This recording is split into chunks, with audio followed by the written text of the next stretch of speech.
Good morning, everyone. Happy Saturday.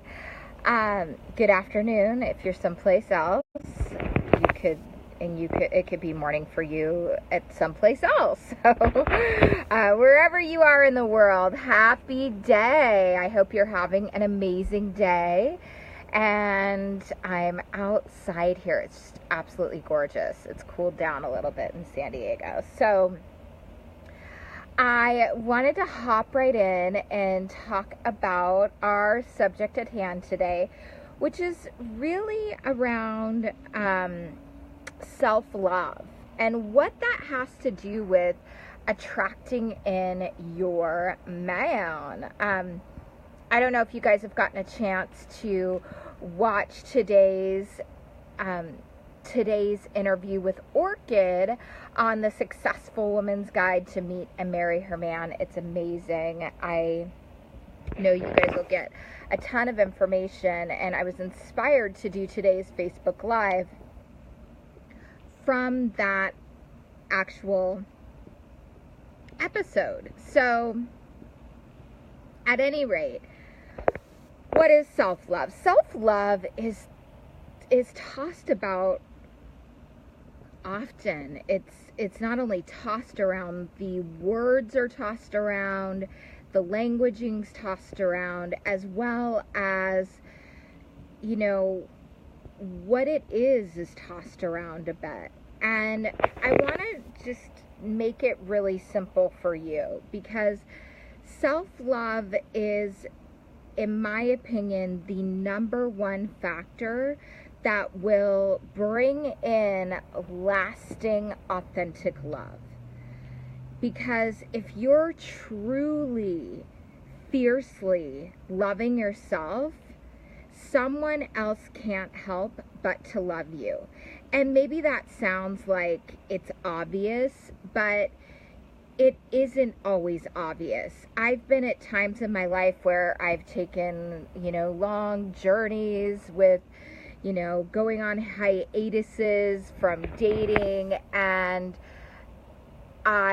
for the simple fact that I'm loving myself up, to only not really be practicing what I'm doing. So if you're out there and you're a lady that might be feeling like, oh, I'm taking some time off to heal, it's not a good idea to take a whole lot of time out of the dating game if your real intention is to bring in lasting love and partnership. I'm going to move back here. That's a little bit better. So it's a good idea to practice. So what is self-love? Self-love is doing things for yourself, putting the oxygen mask on your face first before everyone else.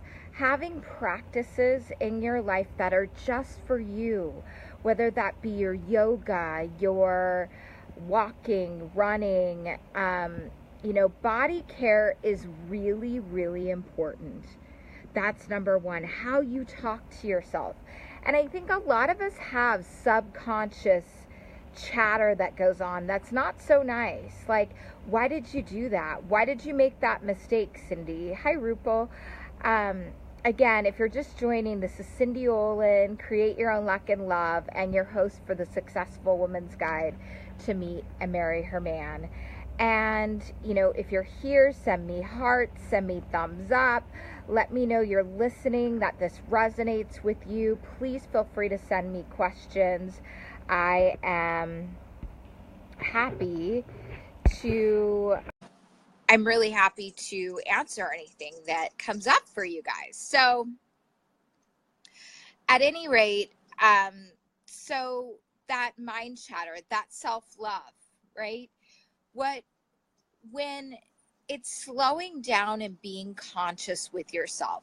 I use meditation practices, and personally, what I suggest to my clients and what I recommend to anyone, especially if you're newer to meditation or it's not something that you're used to doing, which may be quieting down yourself, your mind slowing down a bit.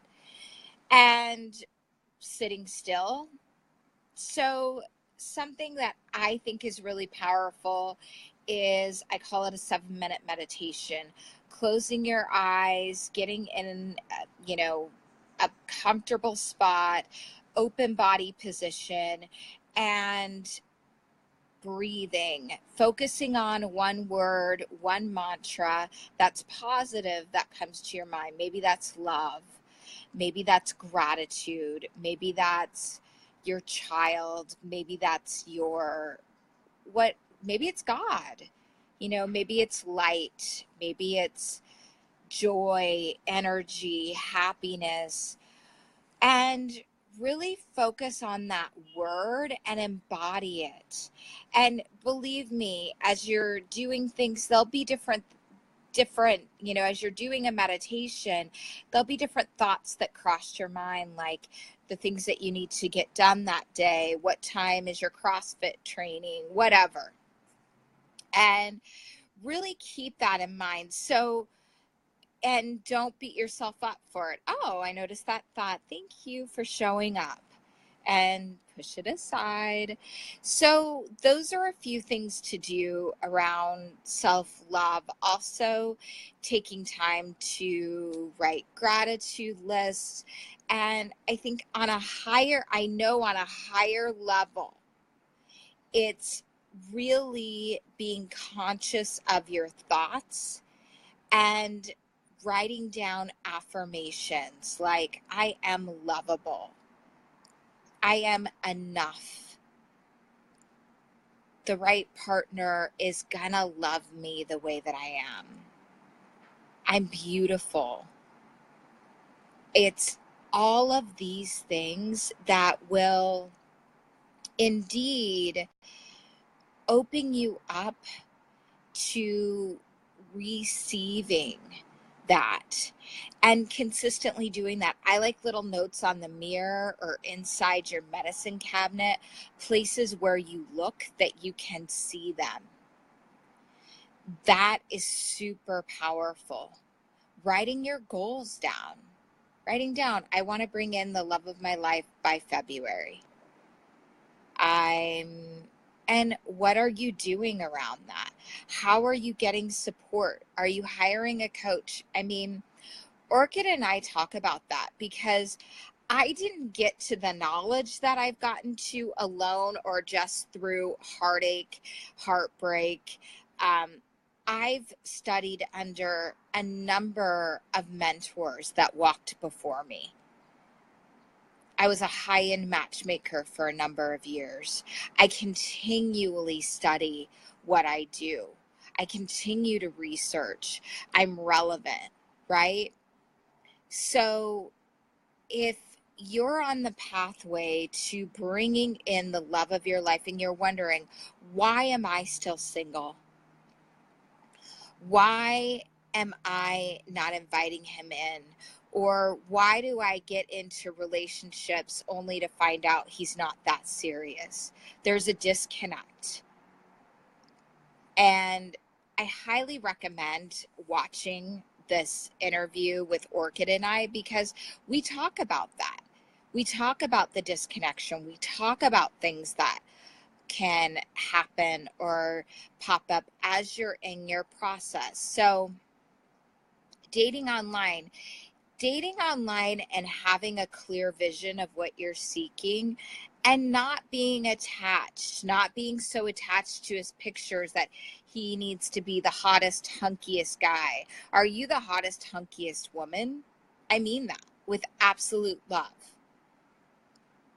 And I'm not suggesting that you need to be looking like a 10 plus. That's not actually what men are looking for. They're looking for a woman that they can connect with, that accepts them, that sees them, and that they can connect with on a deeper level. And chances are, if you're having relationships that aren't successful, you're dating unavailable men, you're unavailable, and you're not setting healthy boundaries when it comes to your dating and relationship life. And perhaps you're going into relationship after relationship instead of actually dating and getting to know a number of men. How do you date online? You reach out to them. You reach out to men you find interesting. And if they're not responding back, keep reaching out to different men. Diversify, get on dating apps, reach out. Hey, great blue shirt you've got on there. Ooh, I love that picture. Where's that? Is that in the south of France? Like, look for connection points and turn it into a meeting immediately. And men that are serious about meeting someone, they're going to want to turn it into a meeting. Don't get attached to whether or not you meet that person. If you reach out to 50 men, chances are you'll go out between 10 and 12 dates. There will be 2 to 3 that you might connect with and move forward to second, third, fourth, fifth dates. And you want to get to know them on a deeper level. Get to know who they are. Are they aligning with your value system? Are they looking for similar things? Find that out early on.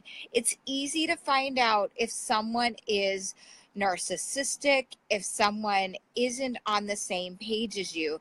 And this is about vulnerability. This is about opening yourself up. Ask for help. Get a coach. Schedule a consult call with me.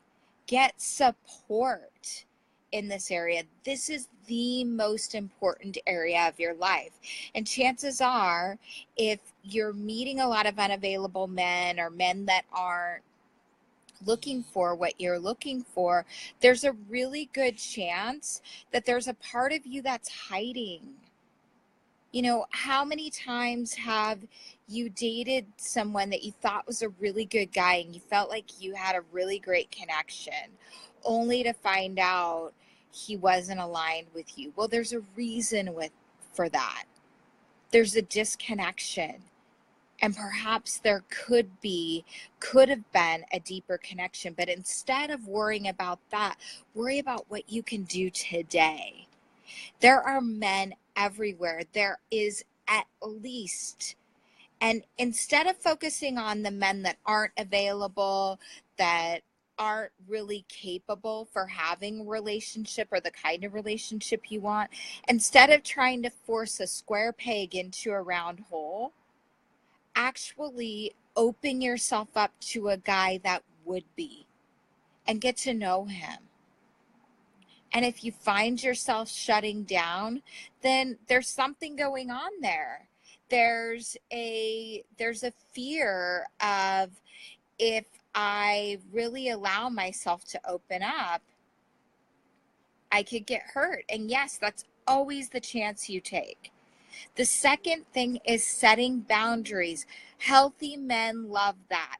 The wrong men hate that, and they'll walk away because they know they can find somebody else that's not going to stick to a boundary or not actually set a boundary. Boundaries are self-love. Know what you want. Know what you're willing to accept and not willing to accept. And know that nothing is out of the question. Think about, there are some women and men too that naturally flow and get into really awesome relationships. It's not an accident. It's because they know who they are. They know what they're willing to accept. They're willing to put the time and energy into it.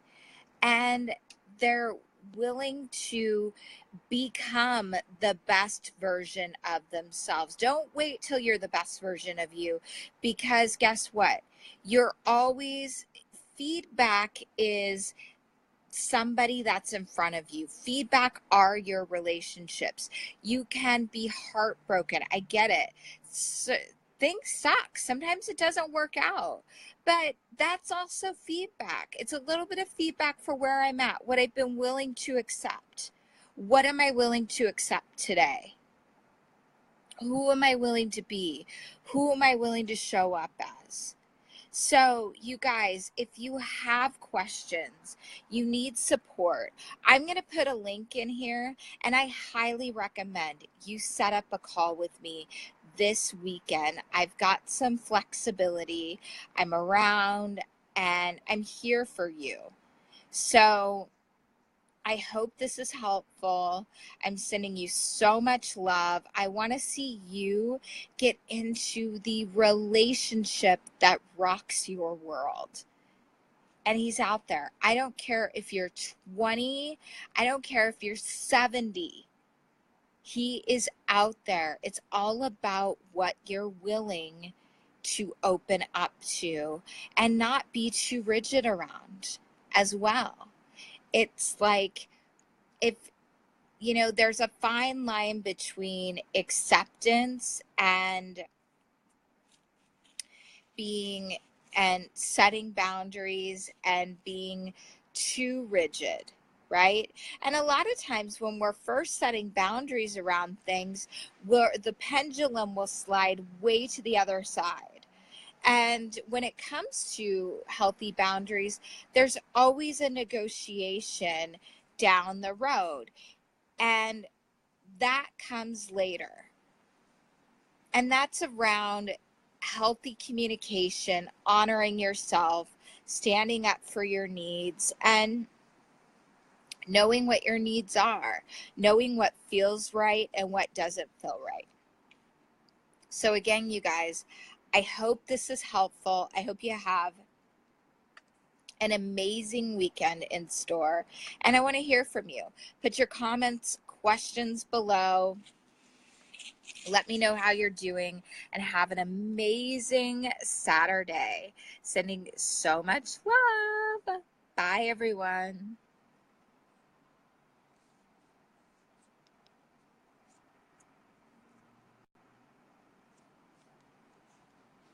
I don't know. Something's going on.